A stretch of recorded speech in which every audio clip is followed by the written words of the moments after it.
Hello viewers, welcome to my stained glass painting practice. Today I'm going to practice my stained glass painting skills by making a portrait of Sofonisba Anguissola. She was an Italian painter and an amazing one. I will tell you all about her when you see me paint, and I will explain to you what I did, why I did it, and what I learned from doing it. Have a seat, relax, and enjoy!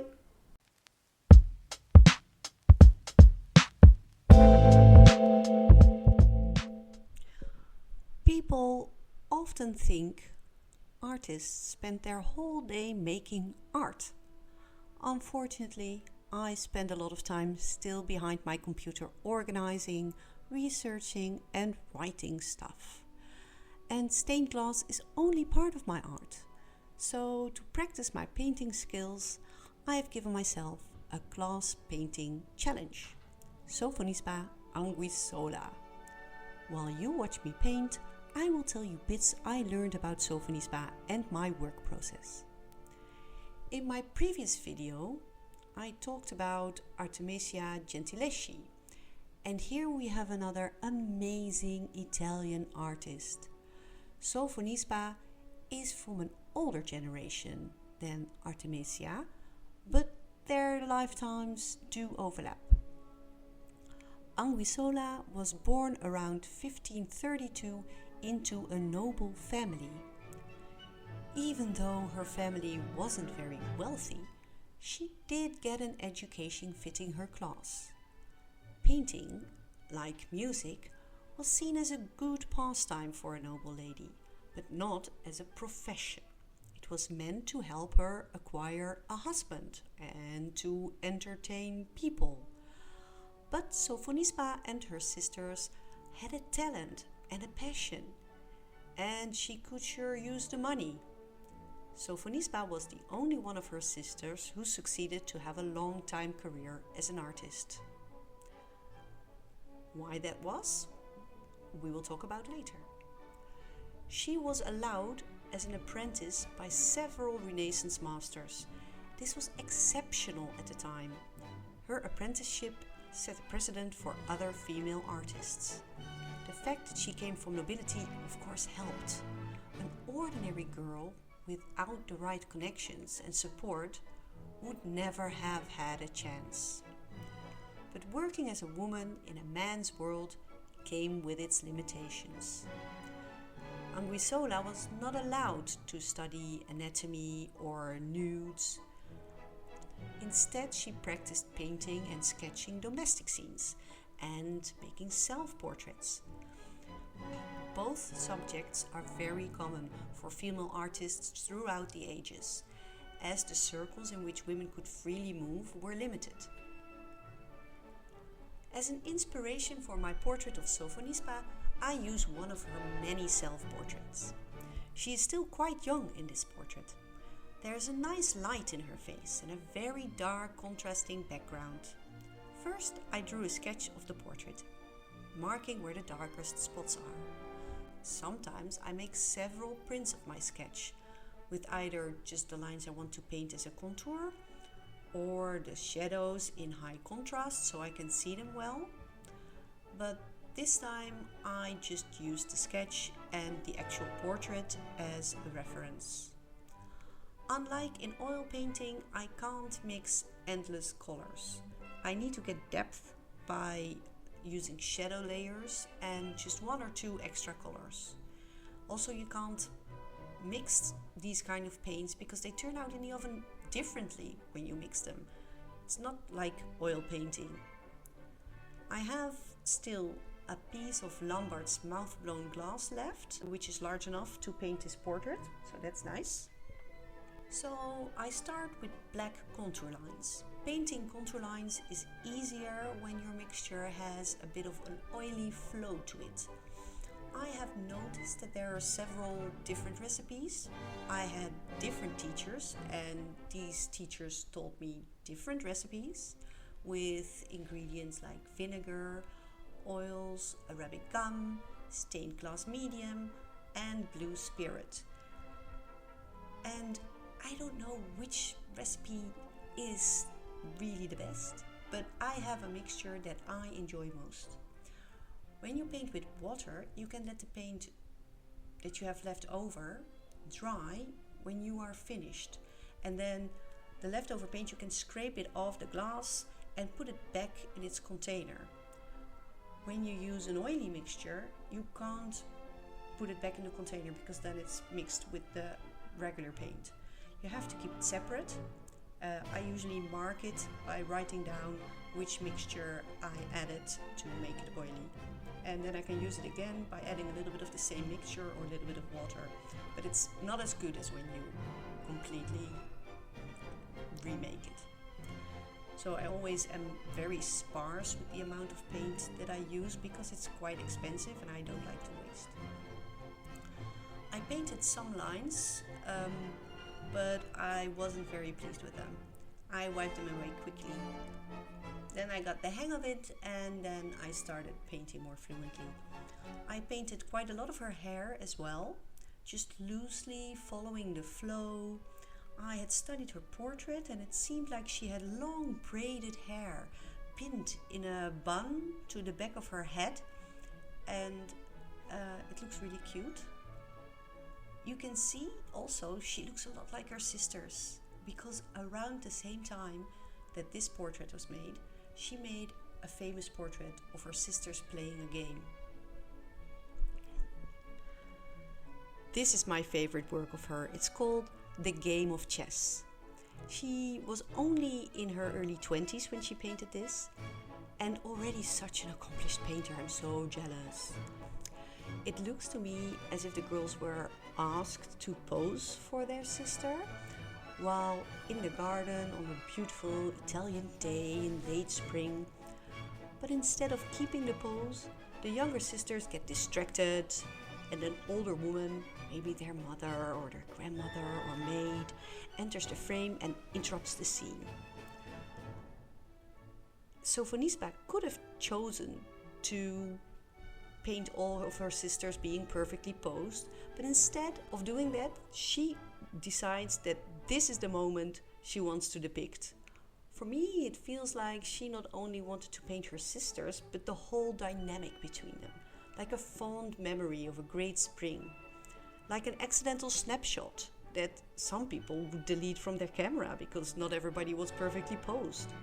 But it tells you so much more about real life. This painting created a whole new kind of genre painting. It was called the conversation piece. And when you look at it, it is so minutely detailed. It's amazing, and I could watch it for hours. But I have to put my glass in the oven, and after that I take it out for the first layer of shadows. After getting rid of my oily mixture, I make a new portion of paint using water this time. Watery paint is easy to wipe off, and oily mixtures have a tendency to stick to the glass, which is exactly not what I want for the shadow layer. So water it is. With a big wet brush, I pick up the paint and I paint it all over my glass. And even though I've cleaned the glass, the paint won't stick evenly and it gets this annoying veined pattern from the edges. It's also because the edges are a bit rough, which sometimes looks actually quite pretty, but it keeps, this veiny pattern keeps forming in the paint. Sometimes it works, clean the glass again, or keep adding paint and work really fast to keep it from spreading. When working with dry paint, I use a face mask so I don't breathe in the paint. I use mainly pig hair brushes of different sizes and lengths, wooden skewers and dip pens to slowly remove the paint in the areas where there should be light. I blow away the excess paint with a little air pump. It's kind of funny because if you don't wear a face mask, you can blow away the paint just by blowing with your mouth. But you can also have the risk of breathing in the paint, which is not good. So when I wear the face mask, I found this little pump which was in my father's old Pentax camera box from the 60s with this little brush on it on the end. I know you can still buy them, but it's a fond memory. And I removed the brush, and the pump is perfect to get rid of to blow away the excess paint.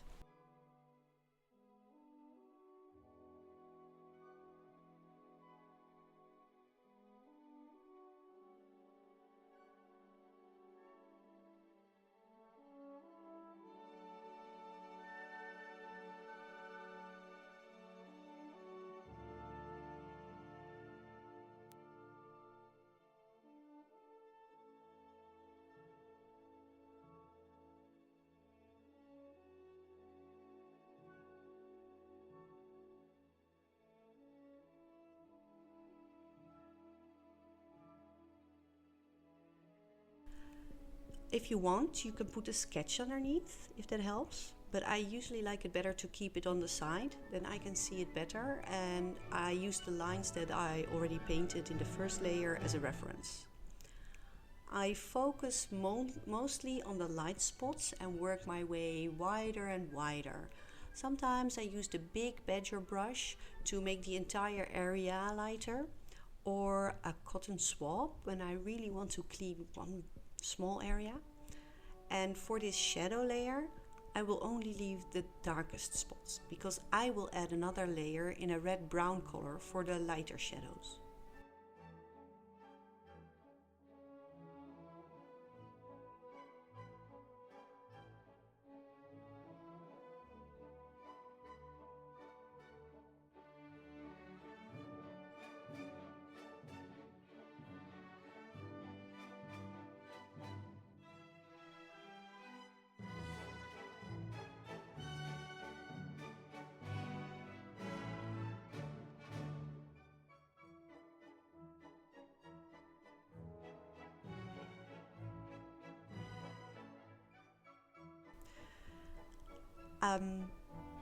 I take some distance from the work and compare it to the original. I tweak it a little by doing some pointillism with my dip pen and making small adjustments.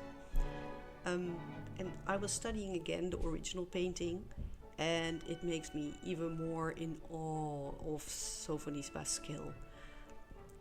Because of her talent, and probably also her independent spirit, as well as the encouragement of her parents, as without their approval she probably would have gotten nowhere, Sofonisba was allowed to travel. She went to Rome, where she met Michelangelo. He was older and had already finished the famous frescoes in the Sixtine Chapel. You know, the ones with Adam and God and their fingers together, and with the little cherub angels with the wings. He challenged Sofonisba to draw a crying boy, and he was so impressed with the result that they stayed in contact, Michelangelo giving her advice. And now, without anybody giving me advice, I have finished my last adjustments, and into the kiln it goes. I have to wait for another day to see the result. Fortunately, the portrait came out of the kiln looking quite good, but there were some areas I wasn't pleased with. I decided I wanted to make these areas a bit darker, so I painted another layer of black on the glass and started shading again. I don't need to paint the whole area again, I can just focus on the parts that need improvement. As I mentioned earlier, Sofonisba's sisters were talented painters as well. The fact that Sofonisba became a successful professional painter and they didn't, had first of all to do with a bit of luck, or bad luck, because one of her talented sisters died unfortunately at a young age. And another bit probably had to do with a smart decision on Sofonisba's side. She seemingly had no interest in marriage or becoming a nun like her other sisters. They married, they went into the monastery. Marriage in their class of society would mean for Sofonisba and her sisters to give up any profession, and also becoming a nun, that was a whole other career. As a single woman, Anguissola enjoyed a bit of independence. Her career took off and she got introduced to King Philip II of Spain by the Duke of Alba. For our Dutch viewers, yes, those two men were the arch enemies of the Netherlands during the 80 Years' War. But in this story, they were the good guys, giving a female artist the opportunity to thrive. As a lady-in-waiting to teenage Queen Elizabeth de Valois, she painted the entire royal family. However, I have to burn these small adjustments in the kiln before I can get on with the next big layer. I often can't hardly wait, but I have no choice but to be patient. Anguissola was well respected by many artists and worked closely together with several of them. Some of her work was later attributed to male painters. But in her time, she was recognized for the great artist she was. One of the paintings that was attributed to another male painter was this portrait of King Philip II. But now, the kiln is ready. Let's get on with the next layer. To add some more warmth to the now very dark and cold portrait, I am adding a layer of fleshy colored paint. I am painting over the entire face. There is no use of painting within the lines, because I have to use the badger brush to spread the paint out. I just have to remove the excess paint later. As I am happily brushing away, I generally jump from one area to the next, giving myself some time to take a bit of distance and without getting too lost in the details, and to make sure that I even out the layer so that all the medium toned spots are evenly medium toned, the light is evenly light and the dark is evenly dark. I can get very focused on the mouth. Whenever I need to paint realistically, I find the mouth the largest challenge, and I often change it and go back, and in the end I'm never pleased. Only from the 20th century, Sofonisba became more and more ignored and unknown to the larger public. Sofonisba might not have had the opportunities that, let's say, her contemporary El Greco had. She certainly had a career, the skill and the vision. Yet her name is now little known, and El Greco is known to any average art lover.